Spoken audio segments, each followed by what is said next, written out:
Good evening and thank you for joining us this Sunday. Happy Father's Day to all those special dads who are hustling and doing all that they can to make life better. It's a special day, though it should be better every day and should be commemorated every day, but happy Father's Day nonetheless. Thank you for joining us. We have so many stories that we've lined up for you, but first things first, the highlights.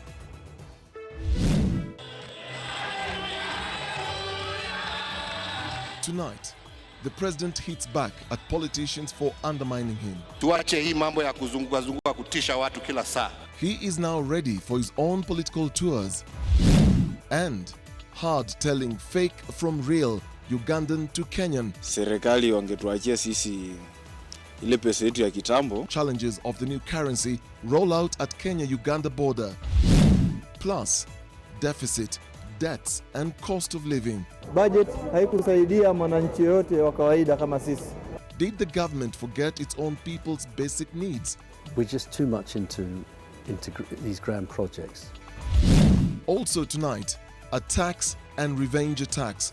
17 dead in the last 1 month. Sisi pia tutatoka hapa tukibeba watoto wetu wale, hata tukikufa na njaa na kiu tukufe njiani badala ya kukufa hapa. I don't like this fallacy of generalization where it is always said Gavra and Borana, Gavra and Borana.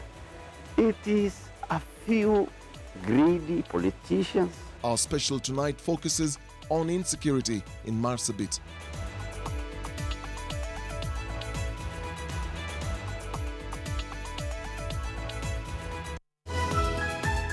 NTV Weekend Edition with Dennis Okari. Thank you again for joining us. My one-man army today, my colleague and partner Olive Barres is on a well-deserved leave. Our sign language presenter tonight is Flora Atieno. We begin tonight with politics, and President Uhuru Kenyatta, in a raw expression of anger, once again hit out at politicians, especially those from his central Kenya backyard engaged in 2022 election campaigns, saying he will not sit by as they undermined his leadership in what appeared to be a thinly veiled attack on leaders allied to Deputy President William Ruto, and which he delivered in his native Kikuyu language. Kenyatta affirmed he was still firmly in control of the presidency. NTV's political affairs reporter Kennedy Mureithi was at the meeting and reports that the daggers have been drawn amid rising tensions and apparent cracks within the ruling party, with the president's supporters and those of his deputy pulling in different directions. President Uhuru Kenyatta's raw anger manifested today at the annual Okari meeting at the Kasarani Gymnasium. In an unerring dress down to MPs from his Mount Kenya backyard, the president was reading the Riot Act to politicians who he accuses of abdicating their responsibilities to the people. President Kenyatta, who was the chief guest at the event and who spoke in his native Kikuyu language, said some politicians from the region had chosen 2022 politics instead of heeding to his calls to shun politics. No more than a guganadalia na luga ito, na nogo dioroka guito na neguerado. Mekoreno to dhuleta toleta siasa, matigesi dienye dekiheke yao.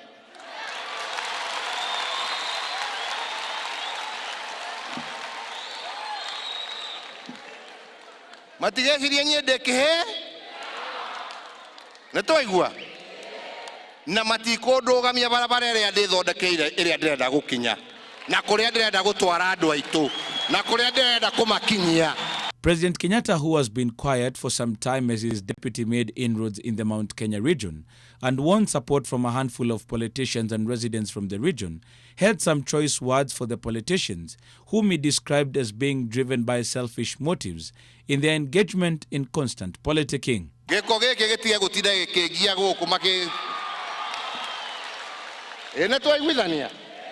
Kenyatta says the same politicians hitting at him in their weekend political meetings, dubbed developmental tours, used his name to win the positions they now hold. He said he will not hesitate to bring them down, as he still was the region's supremo.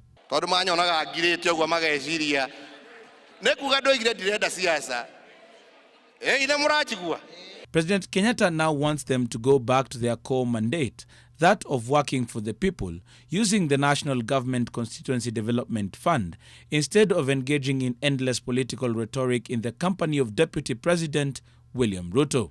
Mundu agikorwo we mheshimiwa coka gicagi gwaku wake cukuru wikirire andu thitima na mbeca irio hetwo tiga guku guthiuruka ugitwiraga uri ukaneneha gutire kundu ugathie utari na andu aya. He once again affirmed his presidency, insisting anybody who thought otherwise was in for a rude shock. No umere wa Jomo no werugamirire na ni arugamirire bururi na gutina kindu gya kumakia mundu. DP Ruto sat pretty as the president vented out his anger to politicians allied to him. Occasionally, he got translations from some who sat next to him. When it was time for Ruto to speak, he praised the president, saying he would work closely with him to deliver on their manifesto. Wewe ulinichagua nikawa naibu yako. Mimi, Mheshimiwa Rais, I want to say I thank you very much for making me the person that I am today. Na kama tutaenda kwa mambo ya referendum, mimi nataka rais, na hiyo ni opinion yangu, mimi naomba rais kwa ile referendum kama ni ya ukweli, yeye bado ni kijana, ni miaka 56, ajiuzulu akiwa na miaka 60. Tuongezee rais mmoja ingine, Kenya iende mbele.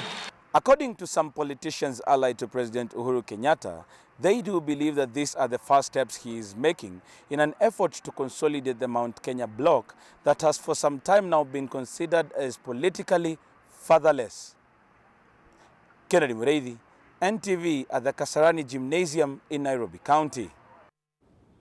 Before the president's tongue-lashing at the Okari meeting at the Kasarani Stadium, Deputy President William Ruto and a number of his allies were in Elgeyo Marakwet, where they dismissed opposition calls for President Uhuru Kenyatta to endorse former Prime Minister Raila Odinga for presidency in 2022. Ruto accused ODM's Raila Odinga of rocking the Jubilee boat. Mesikia juzi kwa wengine wanauliza endorsement ya Mheshimiwa Rais. Na nataka sababu Uhuru Kenyatta anatoka huko kwetu Kiambu, niwaambie Uhuru Kenyatta ni mngwana, he's a gentleman. Yeye sio a political conman. Si alitembea hapa Elgeyo Marakwet na bonde la Ufa akasema miaka 10 yake, akimaliza miaka 10 ya nani? Sasa wewe unajichosha unaenda kuuliza Uhuru Kenyatta endorsement ya nini? Uhuru Muigai Kenyatta endorsed William Ruto long time ago. He has not changed his mind. His mind is in the same place, and I am speaking on his behalf. Kama wewe amekutuma kuja uniambie kwamba amekuambia. Chama ya Jubilee ni chama ya kitaifa. Sisi ni chama ya demokrasia. Na sisi kama chama ya demokrasia tutafuata yale wanachama wa Jubilee watatuamuru. Tuende left, tutaenda left. Tuende right, tutaenda right. And on the other side of the political divide, politicians under the Kileweke banner and who have supported the unity deal between the president and ODM leader Raila Odinga say those opposed to the handshake stood to lose out in the 2022 election. The leaders say the path taken by the two leaders had hope for the country's economic prospects. Na mkiona watu wanarandaranda huko zetu bila baba yetu kusema, na baba yetu ni Uhuru, ujue hiyo ni watu wamepotea njia. Sai the country is grappling na shida za high cost of living. Tunaongea mambo ya budget that is astronomically above our means. We are talking about our people being killed kule Mandera na Wajir. Tunaongea mambo ya corruption. Those are the issues inafaa watu watembee Kenya tukidiscuss. Sio wewe kutembea dunia mzima na mamilioni ya pesa na kutusi viongozi wawili. Wale mnasikia wanakosoa handshake kwa sasa, wao ndio walikuwa wanatumia hiyo nafasi kupora na kunyanyasa Wakenya wengine. Kwamba tunataka kuweka Kenya iwe kitu moja. We are leading by example. Tuko hapa kabila karibu 4-5 na tuko hapa kwa sababu ya ile mwongozo waliotupatia Uhuru Kenyatta. From politics to security matters now, and one police officer is still unaccounted for after suspected Al-Shabaab militants yesterday planted an improvised explosive device on the road in Wajir, killing 8 officers. The missing officer had been identified as the driver of the vehicle that hit the IED. One police officer who had been reported missing since yesterday has since been found with injuries consistent with the attack. There has been a number of attacks targeting police officers in the area. On Friday night, there was an attack on the Buji Karas Center. On Thursday, a similar attack resulted in the kidnapping of 3 Kenya police reservists. The budget proposals presented by Treasury Cabinet Secretary Henry Rotich on Thursday continues to elicit mixed reactions from a number of Kenyans, with the majority holding the view that they were yet to feel the impact of the economic growth. Rotich, in his budget proposals, plans to raid the pockets of the mostly poor Kenyans to finance his budget and plug the deficit, even as economic experts cringe at the government's extravagant expenditure and borrowing culture. NTV's Zainab Ismail takes a look at the state of the country's economy in light of a not-so-Mwananchi-centered budget. Kenyans have no room to loosen their already tightened belts after the government failed to offer any kind of reprieve in the cost of basic food items such as bread, unga, or milk in the 2019-2020 budget.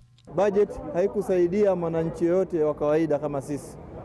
Manake budget kama tulivyosikia, budget imekuwa ni ya kuongeza kila kitu. I want to ask Rotich, which indicators do you use to gauge that the economy has grown by 6.3% when Kenyans are suffering? We cannot continue taxing the poor in this country and yet expect the poor to get out of their poverty. It just sinks them deeper into poverty. Economists believe a majority of Kenyans have been left out in the grand scheme of things as government shifts its focus on the capital-intensive development projects. I think they'd be forgotten, quite honestly.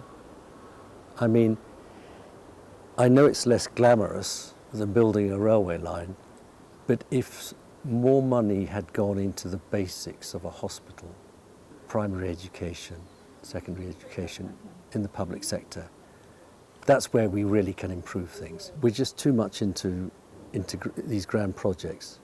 In the coming financial year, the government plans to spend 2.8 trillion shillings against a deficit of 607.8 billion shillings, which means the government will have to borrow more money to plug the shortage. And I think with our debt, we've got ourselves into a corner, but we just need to go back and renegotiate it for a longer period of time. And that's all debt, including the Chinese debt. Despite the numerous warnings about the country's spiraling debt level, Rotich maintains the country is still not in the red. Kenya continues to meet its debt service obligation promptly with no accumulation of debt arrears. Public debt is within sustainable levels and the debt burden is projected to decline over the medium term as we implement the fiscal consolidation plan. There's got to be a real, a massive, almost brutal public sector reform. I mean, when you look at government and its efficiency or non-efficiency, what it delivers and what it doesn't deliver, and what that costs, we get poor value for money. Robert Shaw says the revenue target projection by the government is too ambitious and middle and low-income earners will bear the brunt of even tougher economic times. Everybody is cost-cutting. They're not expanding, they're just saying, you know, we're just trying to survive. We've just been through one of the hottest, driest periods for many, many years. And that has made things worse because that's increased inflation and given us all sorts of additional expenses. So we're coming out of that. So really, you know, a lot of people have seen their cost of living rise already, and this doesn't help them now. Zainab Ismail, NTV. In the meantime, ANC leader Musalia Mudavadi has criticized Treasury CS Henry Rotich's plan to raise taxes and borrow some more to finance the budget and plug the budget deficit. Listen in.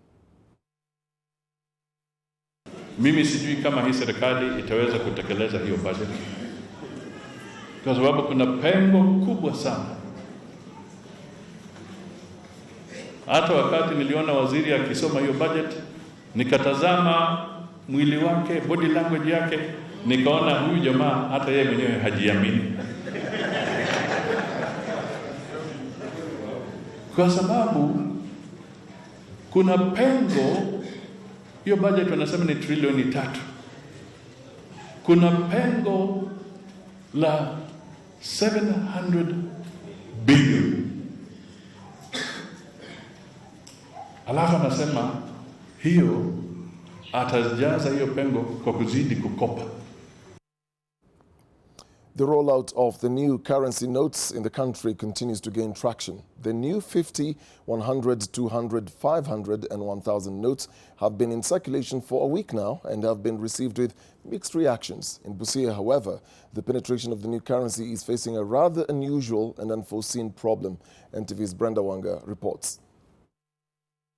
The change in the face of Kenyan money is slowly taking shape with the start of the circulation of the new currencies, while the change in the physical appearance of the notes has been widely positively received. Kadogo, smart.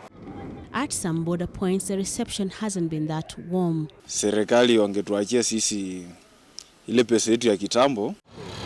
On the Kenyan-Uganda border point of Busia, small-scale trade between the two countries has taken a hit. While the traders attribute the change to the fact that they are yet to familiarize themselves with the new notes, as well as fears of counterfeiting them, another more fundamental issue remains. So this is better for me to use the old money than taking these ones, because this new money, maybe they are fake. You cannot recognize whether they are good money or not. Sababu hapa ni boda na pesa ya Uganda kama hii noti ambayo nimeshika hapa, hii ni 1,000 ya Uganda, ina resemble na noti ya 1,000 ya Kenya. For instance, the Kenyan 200 shillings note and the Ugandan 2,000 shillings note, the 500 shilling notes and the 1,000 shillings notes for both countries bear a striking resemblance, even though their monetary values are equally strikingly different. Aswa wafanyabiashara unapata shida masaa kama ya jioni. Utashtukia umerudishia Muganda pesa zako za Kenya ama umepea Mkenya pesa za Uganda na inaleta shida. Unapata customer wanasumbua. The money problem at the border further compounded by the Ugandan government's ban on exchange of Kenyan currency, a fact that has led to jitters, especially in the informal foreign exchange business at the border. Brenda Wanga, NTV. Tonight, the Naivasha Maximum Prison is on the spot after an inmate allegedly died while in custody after being assaulted by guards. Simon Doro Gitahi, an inmate at the prison, was allegedly pulled from the food queue on Tuesday between 3:30 p.m. and 4 p.m. following claims he had not queued properly and needed to be disciplined. Doro is said to have died in an isolation cell on Thursday. The family only got information about what had happened through a former inmate, and they say their efforts to get information from the prison administration was met with a degree of resistance. They, however, found the body of their king at the mortuary. His body bore the markings of the brutality that they say caused his death. Police at the Naivasha police station have refused to take the father's statement, saying that they have no jurisdiction for deaths that happen inside the prison.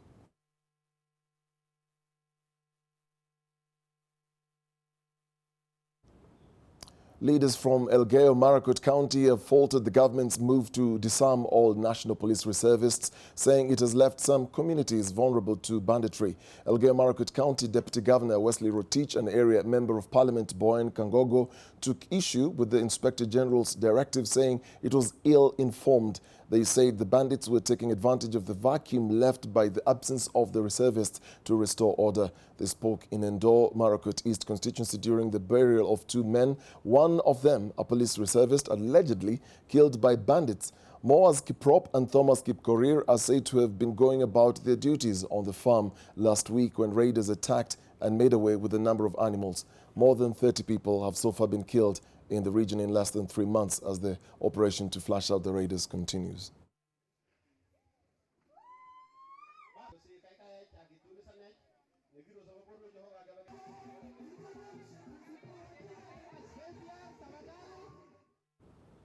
We'll take a break. I'll be back with more stories. Stay with us.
last 10 months have been hell on earth for residents in parts of Marsabit County in northern Kenya. A return to the days of old when violence was a way of life, the norm rather than the unusual. So far, 17 people have died in the last 1 month. What has sparked this spate of attacks? Why is the violence ongoing despite a heavy security presence in the area? And to what extent are leaders to blame for what has been referred to as the silent massacre? Tonight, NTV's Melita Oletenges unpacks the complex factors responsible for the deaths in the desert. Serikali kama hao hawana haja na nchi hii, sisi pia tutatoka hapa tukibeba watoto wetu wale, hata tukikufa na njaa na kiu tukufe njiani badala ya kukufa hapa. Our brother aliuawa kisiasa. Aliuawa kwa sababu ya siasa. Aliuawa kwa sababu yeye ni mtu wa kutafuta amani. Hakuna ng'ombe mimi niko nao, hakuna mbuzi, hayote yameenda. Mimi bado soma. Wallahi hata sisi vile tunaamka asubuhi tunakuja hii kazi, tunaogofia haswa nafsi yetu. Any life lost in Marsabit is a big loss to me. It's a setback to me. Doesn't matter where they come from.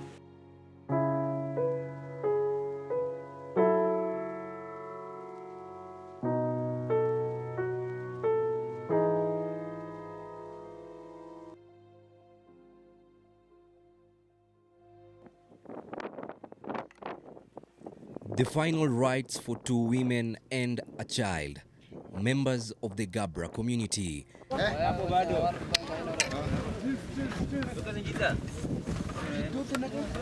And the faces of a conflict that has torn through and ruined their homes.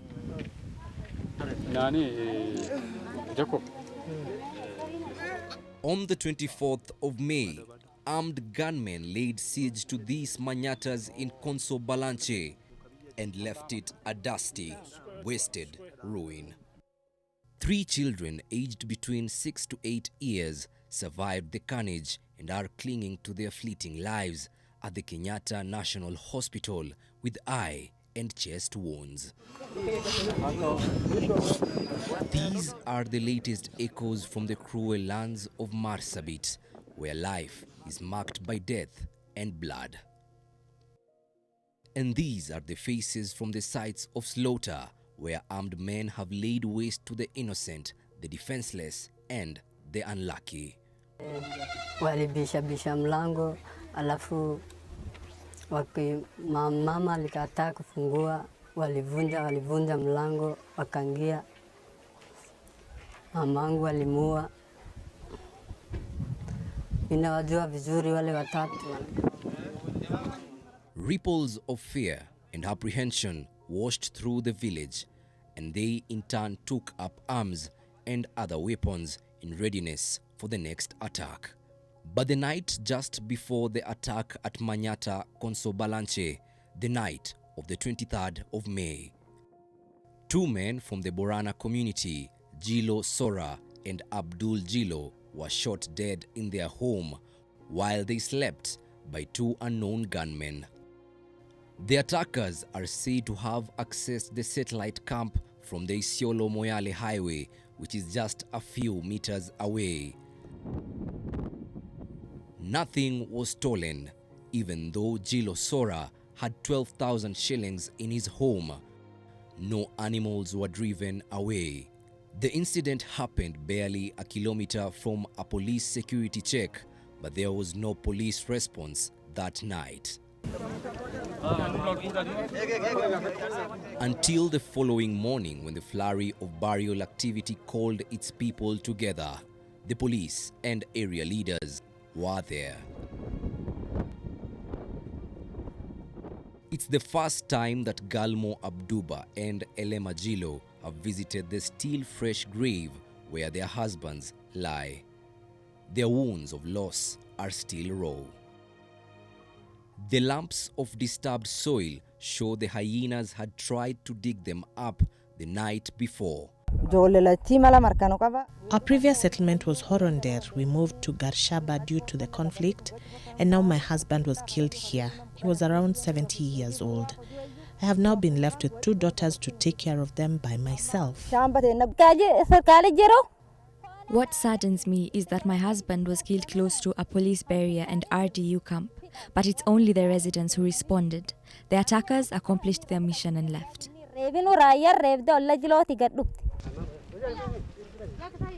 Halake Ali is lucky to be alive. When the gunmen attacked his village, he took cover in the nick of time. He says he recognized the voices of the men shooting at them. They were well known to him and to the 2 slain herders. We used to keep vigil at night to protect our livestock from wild animals and protect ourselves. I saw the attackers. They used to visit us, buy milk, and we would chew mira together. These incidents just adding to the accounts of death and violence that have sullied these lands. In the last year, such blood-soaked sites have sprouted in several parts of Marsabit County. 47 people have been killed in the conflict that often starts as something manageable and evolves into something more sinister. There was a brief interlude of peace after the 2017 general election until a chief was killed and the cycle of violence restarted.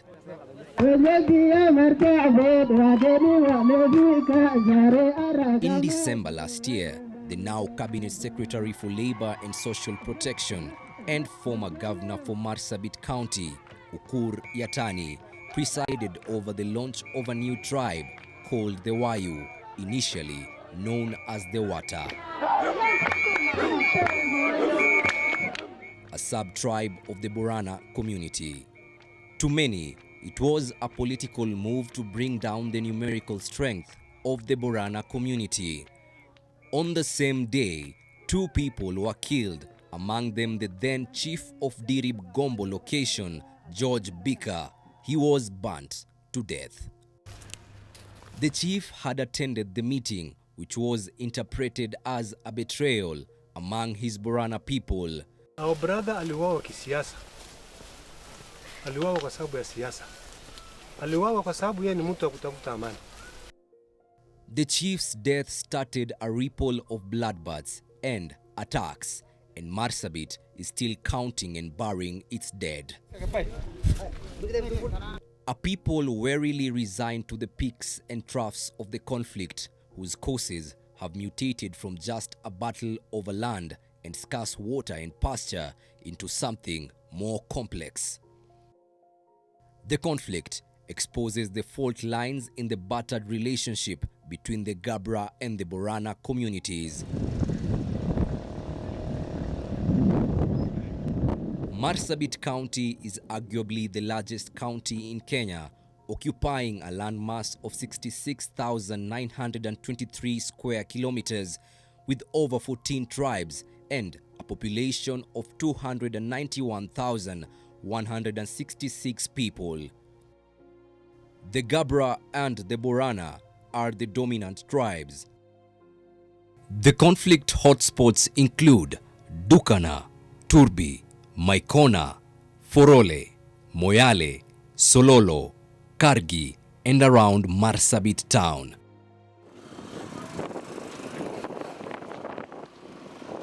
But even though the Gabra and Borana share a language, names, and even culture, they are yet to find harmony. In Kubikalo, the village is deserted after armed men raided it in October last year, killing 5 people and made away with 900 goats. Kubikalo village was once a vibrant village with Borana settlers, livestock, and was full of life, but it now remains a ruin. The villagers moved away as a result of the conflict. Selling fear and sending the villagers away is a method the assailants use to gain such a settlement over time. Hakuna mali kuishi hapa, kukunywa tu maji akatoroka kama mizi. Hakuna salama, sisi tunakaa hapa saizi. Uangalie masala sasa. Hakuna ng'ombe mimi niko nao, hakuna mbuzi, hayote yameenda. Mimi bado soma. hauna biashara nyingine, biashara yangu ni mali yangu. Sasa iko na ruku tu peke yake.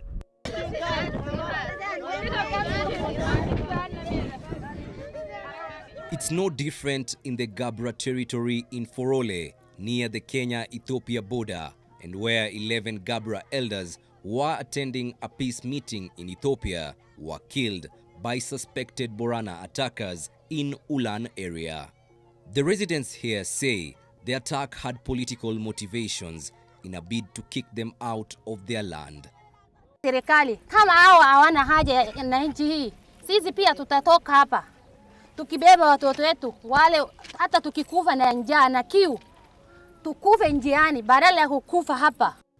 Those living at the center of this violence have accused the police of not doing enough to put out the flames of confrontation that have consumed them. It is vividly sure, beyond any reasonable doubt, that after killing 11, 48 hours after that, we could not see any, security being beefed or being, any seriousness of the Kenyan government.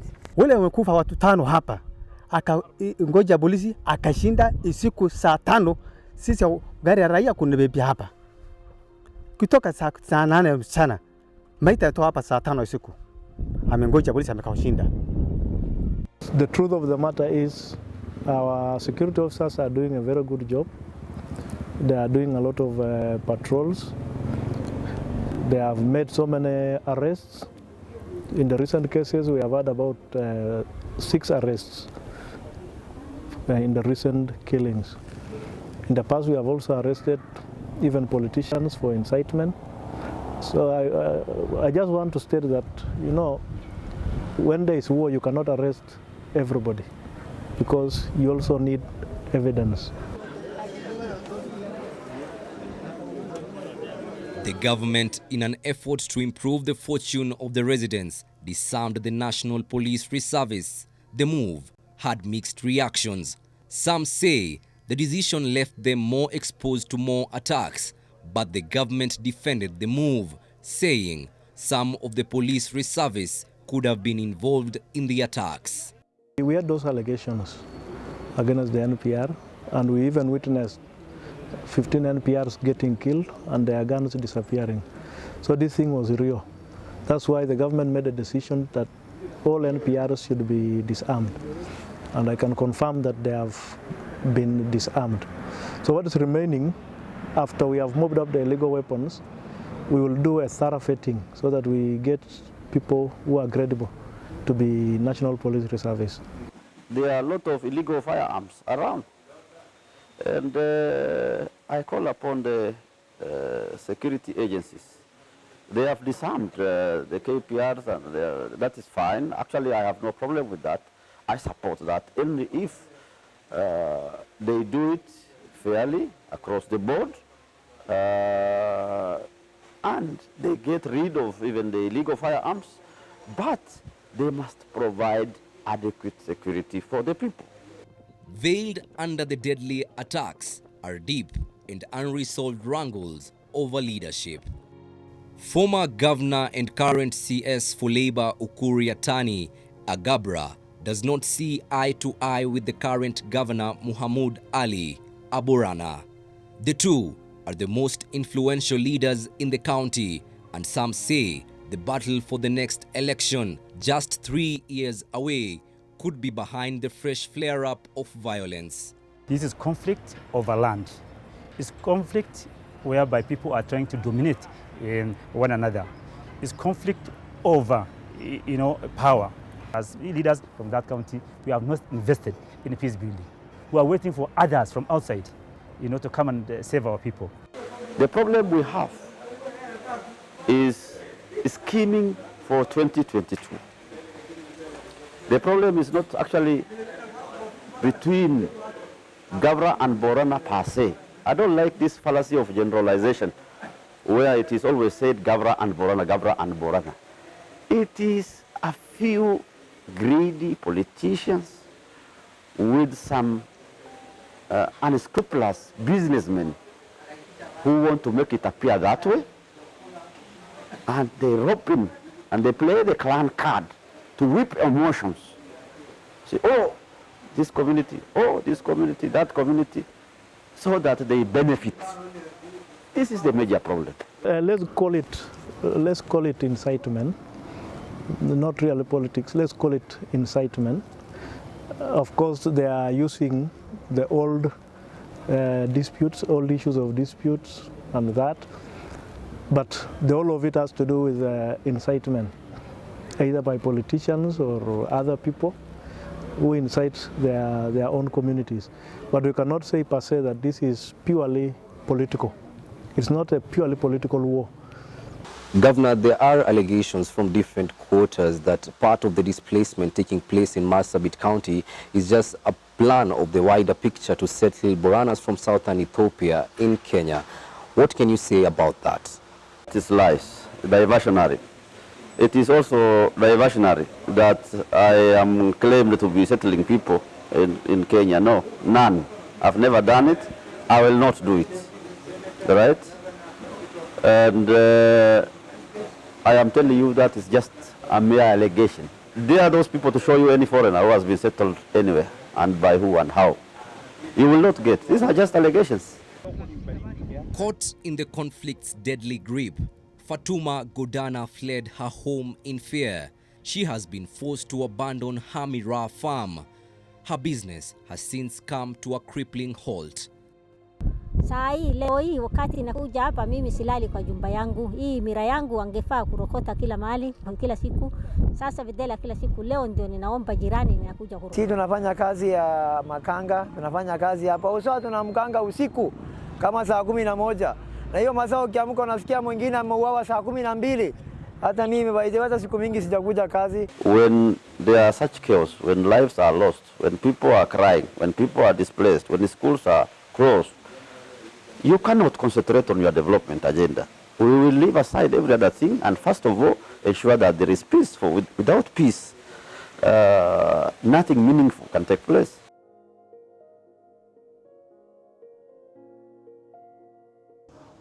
Huna ruhusa kuweza kutoa roho ya mwenzako. Mwenyezi Mungu aliweka roho, ndio ataweka na atatoa. Life is slowly slipping away from the once buzzing Marsabit town. Schools in Kubikalo, Forole, and other conflict flashpoints remain closed as fear escalates. It's a conflict that extends to the outline of Kenya's neighbor to the north, Ethiopia, and that at times seems out of the grasp of the local law enforcement. A fight for peace, punctuated by tears and pain. It's a people so close, yet so far away. A community condemned to live at the very margins. Still, they hope that they will someday walk in a new era of peace. Melita Oletenges, NTV.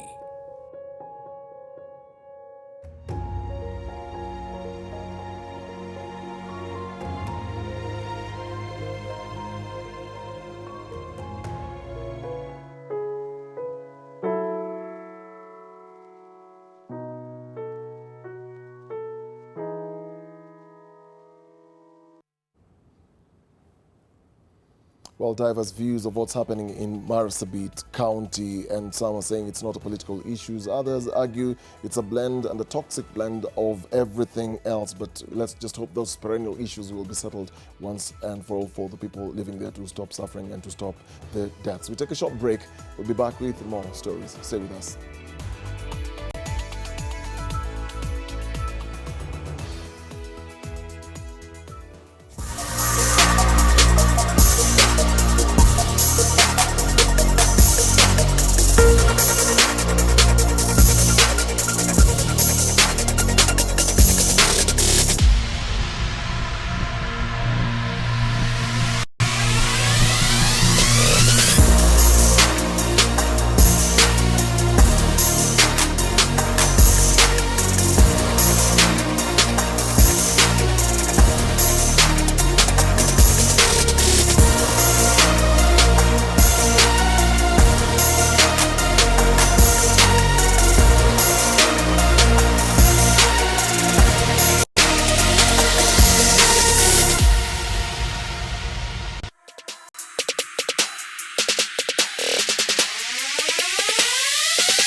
diary this week. Kenya Revenue Authority employees arrested over graft and abuse of office will appear before Justice Ngenye tomorrow when the matter is up for revision, which is going to be looking at matters of their bail terms. The suspects had been arraigned and granted bail on May 17th, and 18 more suspects were later charged with the same offences as their lawyers sought to block their detention. Embakasi North MP James Mwangi Gakuye will tomorrow appear before the Anti-Corruption Court for corruption-related charges. Gakuye is accused of breaking procurement laws to get businesses for his companies from the Constituency Development Fund (CDF) valued at more than 40 million Kenyan shillings. Also, another event, Kenya is hosting a high-level workshop on national book and reading policies, a move to support quality education for development in the country and the continent. The meeting, putting together the Education Ministry, Association for the Development of Education in Africa and USAID, will start tomorrow.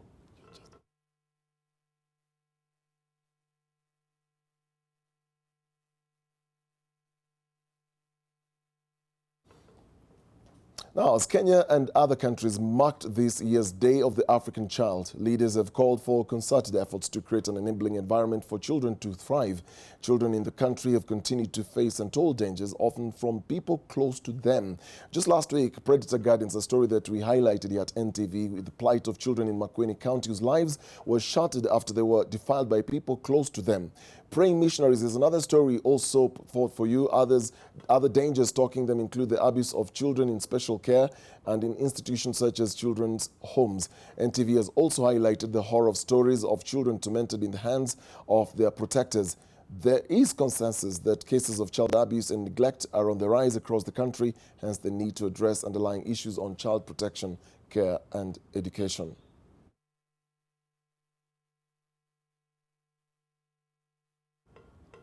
Today, the world also marked Father's Day, but for some, it wasn't that much of a big deal as they were unaware of the day's significance. We also wanted to know, have you ever told your father you love him? And what was his reaction? Here's what we found out. Sielewi mambo ya Father's Day, hata sijui kama leo ni Father's Day, ni nyinyi mmeniambia. Na nafikiri sisi wa baba hatutaburiki. Ndio maana labda effort yetu haitaburiwi. Sina habari, lakini ni vizuri kuwa kama ni Father's Day unakaa na jamii pamoja na watoto pamoja, unawatembeza, ya ndio wanafurahia pia. Nimefurahia kujua kwamba leo ni Father's Day. My father mahali yuko, Robinson Maina, I wish you happy Father's Day. I wish my husband, Gad Kalanja, happy Father's Day because he's the father of my child, and my dad, wherever you are in Kirinyaga, I also wish you a happy Father's Day. Father's Day munasema, mimi hata sijawahi kusikia, mara ya kwanza ya kusikia kwangu ni leo. Kuishia babagu akiwa nyumbani, a happy Father's Day. Namshukuru tu sana. Na Mungu amtendee mema. I want to wish my dad a happy Father's Day wherever you are. Isaiah Obiero Gesara, I wish you a happy Father's Day and may you have long life. I'm proud that to say today is happy Father's Day. Happy Father's Day, Dad.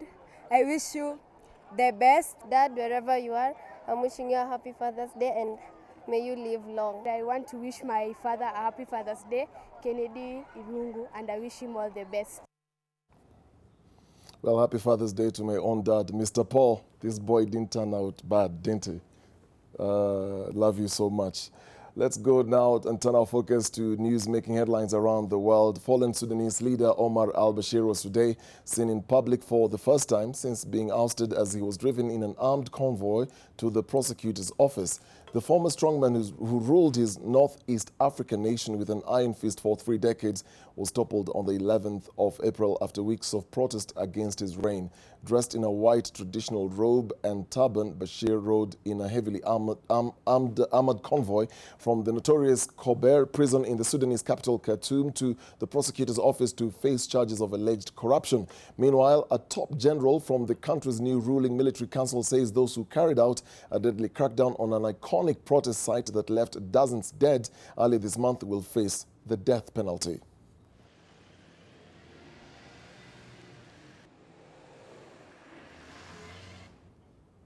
Time-lapse videos showed protesters, including young families as well as the elderly, form a sea of black along roads, walkways and train stations across Hong Kong's financial center to vent their frustration and anger at Hong Kong leader Carrie Lam. The protesters were dressed in black to demand the city's leader's resignation a day after she suspended an extradition bill in a dramatic retreat following the most violent protests in decades. The bill will allow citizens to be sent to mainland China for trial. And finally, an Israeli court convicted the wife of Prime Minister Benjamin Netanyahu, Sarah Netanyahu, of fraudulently using state funds for meals under a plea bargain which saw her admit to lesser charges. While the ruling cut short a high-profile trial, the Netanyahu family's legal woes are far from over. The veteran premier himself faces possible indictments for bribery and fraud in the coming months. In a deal approved at Jerusalem Magistrates Court, Sarah Netanyahu was found guilty of using the errors of government accounting staff to bypass spending restrictions.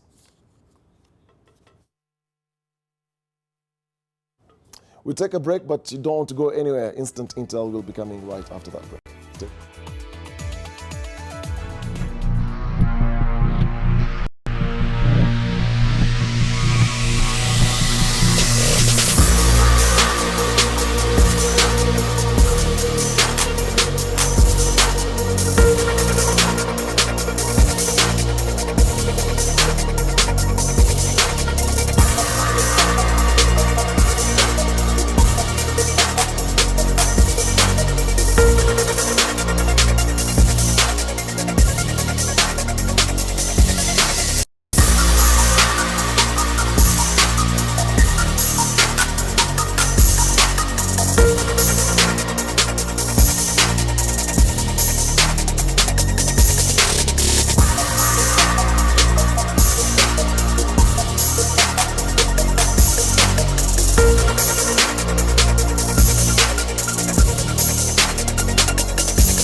Welcome back. Time now for Instant Intel. And while gamblers and border operators in Kenya are the worst hit in the recently read budget, in Tanzania, it's something different. It's the women. And now let us listen in to Tanzania's finance minister and what he had to say. Mheshimiwa Spika, napendekeza kutoza ushuru wa bidhaa wa 10% kwenye nywele za bandia zinazotengenezwa ndani ya nchi na 25% kwenye nywele bandia zinazoagizwa kutoka nje ya nchi. Well, while a row has since broken out over the government's decision to impose a tax on these wigs and their extensions, Many male and surprisingly the female MPs applauded and thumped their desk in approval when the Finance Minister, Mr. Philip Mpango, announced his tax plans in Parliament. Let's listen in. Lengo la hatua hii ni kuongeza mapato ya serikali. Tatu ni kusamehe ushuru wa bidhaa.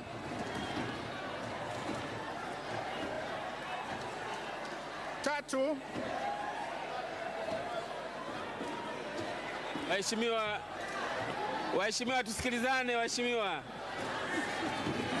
Nakucha.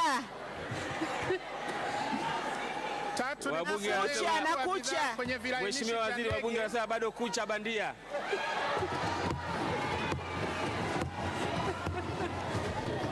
Tumpe nafasi Mheshimiwa Waziri asome bajeti.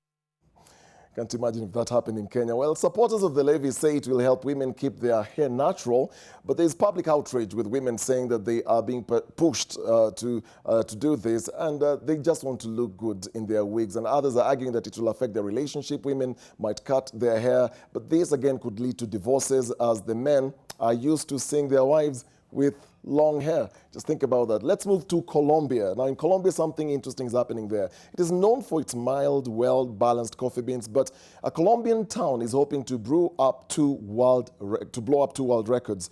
One for the world's largest cup of coffee, and the second for the largest coffee tasting. Now, a massive coffee cup that can hold up to 20 tons of...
you. Time for sports here on NTV. I'm Ida Waringa. Some football, where it's the biggest ever African Cup of Nations with 24 teams up from 16. There are 6 groups of 4 where the top 2 teams will automatically go through to the round of 16 along with the 4 best third-placed teams. Let's start our look ahead with Group A, which will feature DR Congo, Egypt, Uganda and Zimbabwe. Road to AFCON 2019 in association with GoTV. To take for the Egyptians. It was a case of so near yet so far 2 years ago for Egypt when the Pharaohs got to the African Cup of Nations final in Gabon but lost 2-1 to Cameroon. Egypt fans will hope that Javier Aguirre's side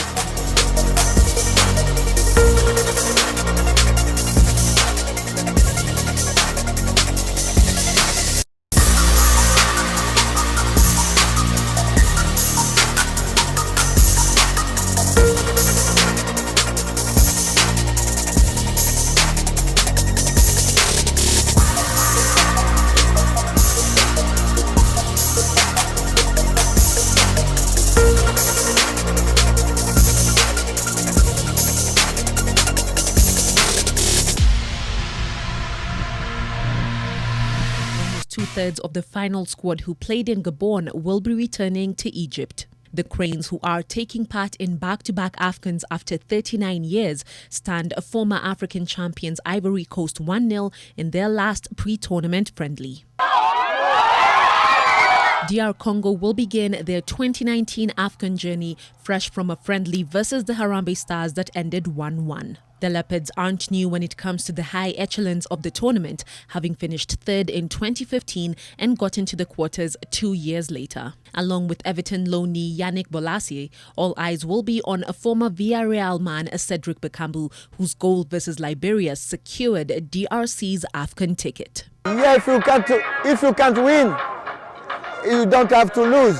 Zimbabwe will be taking part in their 4th AFCON after appearances in 2004, 2006 and 2017. After a tough group that consisted of Algeria, Senegal and Tunisia that saw the Warriors finish with just 1 point after a draw with Algeria in 2017, they will fancy getting a few more points in an arguably easier group this time round. Everyone in Zimbabwe really wants us to try and get to the knockout stages, because this is the 4th time Zimbabwe has gone to the AFCON and they have never passed the knockout stages. Road to AFCON 2019 in association with GoTV. Experience the unforgettable with the Total Africa Cup of Nations with Super Sport on GoTV. GoTV, live it, love it. Proudly brought to you by Bettin. Make sure to tune in tomorrow where we will be analyzing a Group B. While Sweden booked their passage to the Women's World Cup knockout stages by thrashing a vastly improved Thailand.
all as the winner of the 6th edition of the Deaf Half Marathon held today in Kericho. The gold medalist of 2017 Deaflympic Games held in Turkey finished first in an impressive time of 1 hour 11 minutes 16 seconds, edging out Lucas Wandia, who came in second, and David Njeru, who finished third. In the women's 21-kilometer category, Justa Mora Kwamesa successfully retained her title, cutting the tape in 1 hour 42 minutes and 1 second. Following closely was Priska Naibin, followed by Rebecca Matiko in third. Now, besides cash prizes in the different categories, the winners also got a direct qualification to the first African Deaf Championship, scheduled to be held in Nairobi. Well, this one is quite interesting. Wrestling has become a wildly popular sport in Sudan, as was witnessed over the weekend in Sudan's capital. Dramatic...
Here are some other days that may not have been celebrated as much. These are the forgotten holidays. Today, the National Fudge Day, especially observed in the USA. It is a food holiday that allows you to indulge in your favorite flavor of this delicious confectionery. Some of the most familiar fudge flavors are chocolate, chocolate nut, peanut butter, maple, and maple nut. So you need to pick some fudge at your local store and share it with family sometime tomorrow or in the week and just enjoy it. Let's look at another holiday. It's also the National Turkey Lovers Day. And while some may mark the day by eating turkey, it may also be a day to honor these lovely buds and perhaps look on them as friends and not as foods, at least once in a while. Once you just look at it and just admire and not eat it. On this day, some also observe Bloomsday, a celebration of the life and times of Irish author James Joyce. The name and the date of this unofficial holiday come from Joyce's epic novel, Ulysses, published in 1922 as a novel. The book follows Leopold Bloom, an advertising agent, as he goes about his day in Dublin. According to some sources, June 16th is also the date when Joyce met his future wife, Nora Barnacle. So those are the forgotten holidays. Thank you so much for watching NTV Weekend Edition. My name is Dennis Okari. Our sign language presenter tonight has been Flora Atino. Have a pleasant night.